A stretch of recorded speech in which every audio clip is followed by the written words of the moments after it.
Hi, I'm Sandra Kluge. I'm a 16-year-old tap dancer and I live in Westerstede. It's a small village in northern Germany.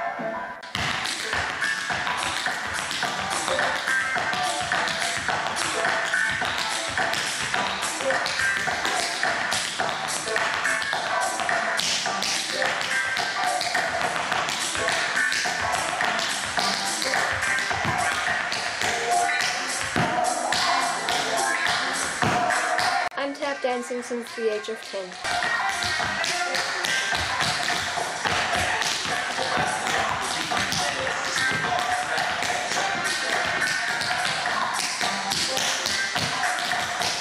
When I was a child, I was in a hip-hop class, but after a while I didn't have time anymore to go there.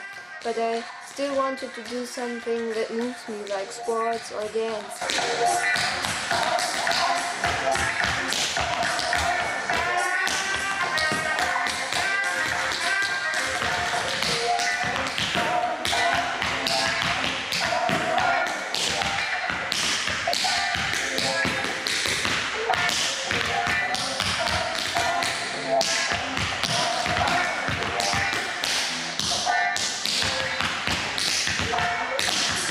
And I thought, my mom is teaching tap, why don't you try it?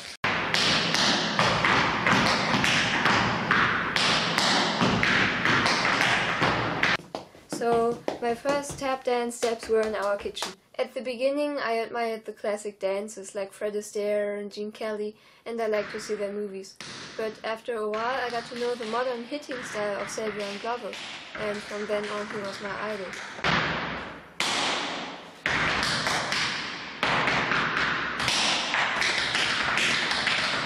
Now I actually take something from everybody I'm staying with at the workshop. But I think the person I'm admiring the most is Chuck Green.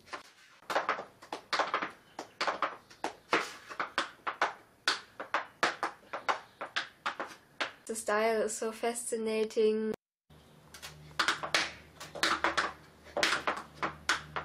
And his rhythms are so brilliant.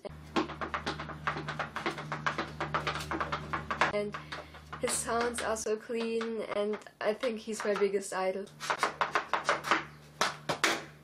My first workshop was with the great and tall German tap dancer Sebastian Weber.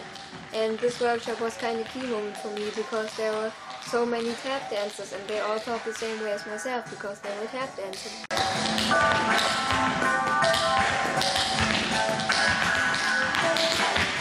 And another person that helped me a lot was Barbara Duffy. It's always great when we see each other at workshops, and she kind of showed me the direction I want to go and that I cannot imagine to do anything else but tap dancing. Workshops are always the highlights in my life.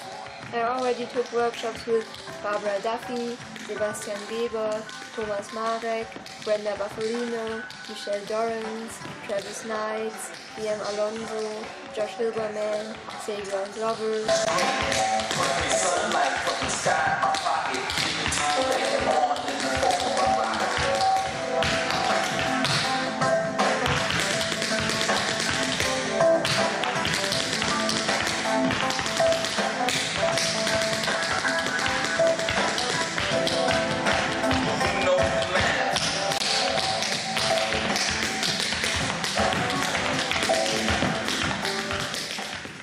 I'm now sitting in the train to Düsseldorf because there's the big tap dance festival tap ahead with many workshops and shows, and I'm so excited! I do not have regular tap dance classes. Everything I know, except from the basics, comes from workshops. That has two sides. On the one side, it's not so good because if you do not have class like one time a week or something like that, you don't have this progress and no teacher who says to you, no, this is not good, you have to practice on that. Sometimes I miss the communication you have between some tap dancers because tap dance is such a social thing and you need to communicate and trade steps and so on. But on the other side it's good, because if you always go to workshops and have many different teachers and many different styles and influences, that helps you to develop your own style, because with so many influences you have to decide in which way you want to go. Then you also are not stuck to one teacher and the style the teacher is. I never had the feeling to make sacrifices in learning and improving my skills, because I'm very keen to learn something new in tap and to polish my clarity and sounds.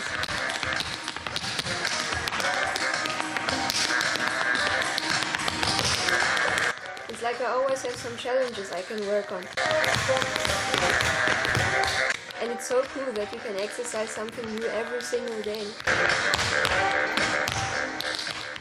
The biggest obstacle I will have to overcome is flying, because I'm very afraid of it. But I want to fly to New York next year, because I think every tap dancer must have been in New York at least once. So for the tap dance I make it.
Next year I will have my final exam in school. I will be happy when I'm finished with school, although I will miss my friends when we don't see each other anymore every day. I think it's so wonderful that someone like Sandra does that tap dancing to be a little bit different. It's very cool, the people who can tap dancing. I have not the possibilities to do tap dance. I think it's pretty cool and very extraordinary. I think it's very hard to encourage people in my age in Germany to at least try tap.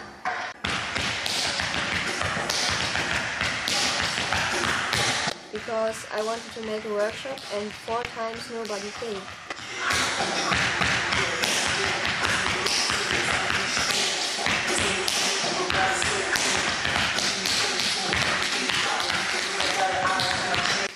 I actually do not know what the biggest reason therefore is, but I think one factor is that they have some picture of tap dance, maybe some Broadway stuff or river dance, but they don't know how rhythm tap or jazz tap looks like.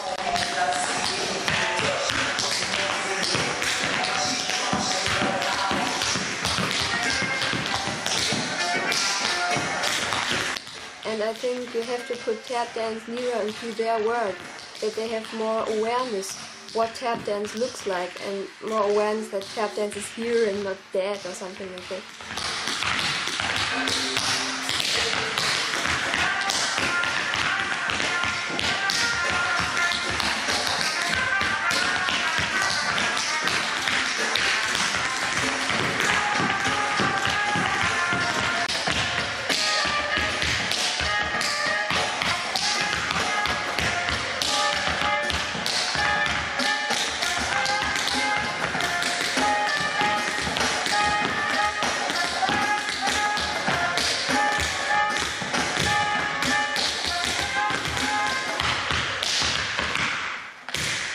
My parents are both musicians.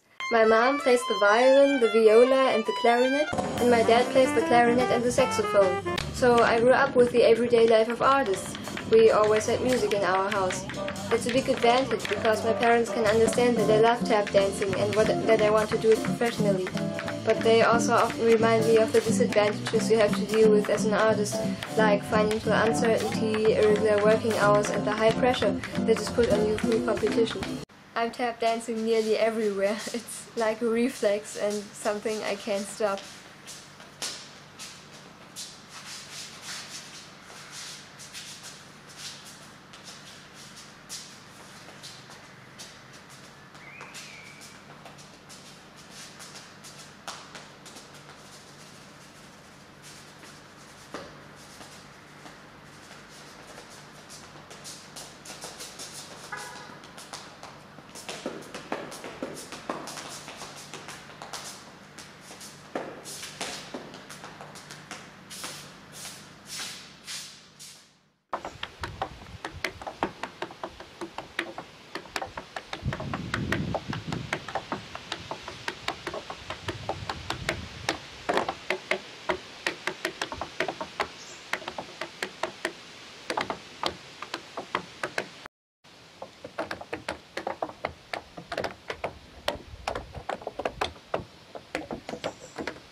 Westerstede is in a region called Ammerland. It's home of cows and home of rhododendron.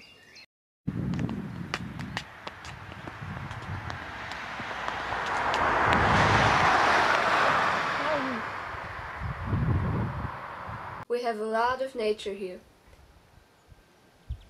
We have many tree nurseries, pastures and agriculture. I do not watch instructional videos on YouTube so much, but I often watch normal tap dance videos, for example from shows or from jam sessions, to find inspiration, and I always try to steal some steps. I love tap because it's pure rhythm and pure joy.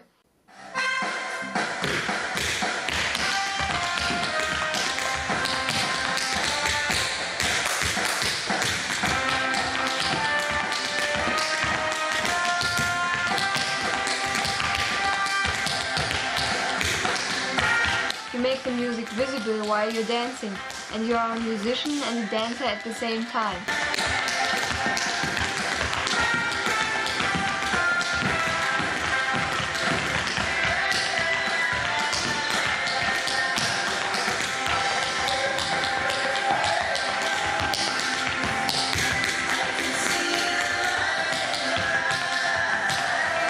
Also, tap dancing is the most natural movement for me. When I'm improvising, I feel free to do everything I want to and to express myself.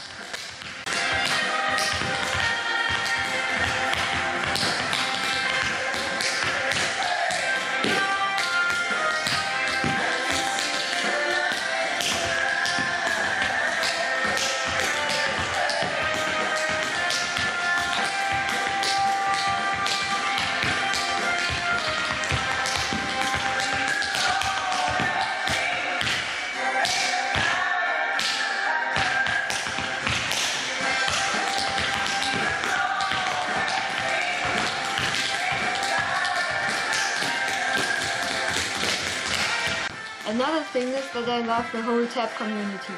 Tap dance is not just an art form, it's a lifestyle. I somehow have the feeling that tap dance is latent in the underground, because there are many festivals and many young tap dancers who want to show people, especially in my generation, that this art form is cool, by connecting it with hip-hop and other elements that attract younger people. Savion once said to me, "We have a mission." My mission is to make tap dance more accessible to everyone, because I often have the impression that people see tap dance as an abstract, old-fashioned thing that was done by their ancestors long, long ago.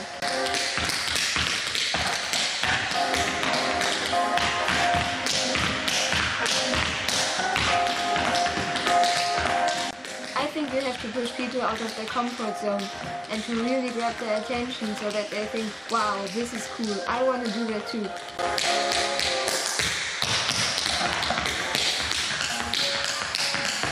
But maybe the next golden era of tap dance is not that far away. If the development goes on like it is doing now, I think tap will have a good future.